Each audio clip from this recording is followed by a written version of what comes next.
I went to school in Perth in Scotland. Like many people, I went down to Edinburgh University.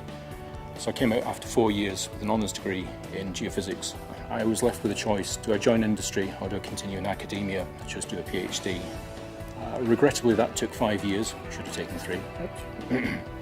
But what it actually did teach me was the importance of getting the data right. I joined BP. I joined in the Glasgow office as a seismic processor.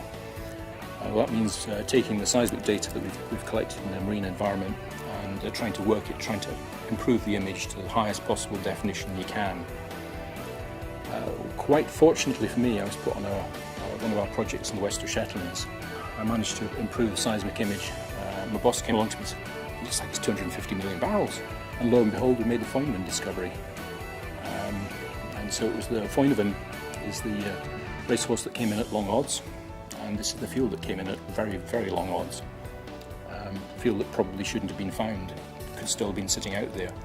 But for a small technology project in my first year. As a child, I was really into gardening, but usually that didn't involve planting flowers.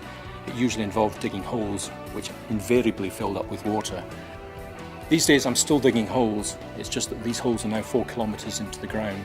Hopefully they fill up with oil and gas. This requires some really neat technology and some really neat people to help work with me in order to enable not only being able to see the reservoirs, but also to be able to use time-lapse seismic to see how the fluids move within the reservoirs. When you stop and think about it, we're looking down 3 kilometres under the surface, and we can target a well to within 30 or 40 metres. And I'm very proud to be part of that whole discovery process.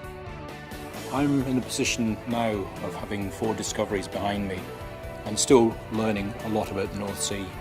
Many people would have said the North Sea was finished many years ago. Actually, we find with new technology and better understanding that we can delve deeper, we can look for smaller targets, and generally speaking, they're in unexpected places.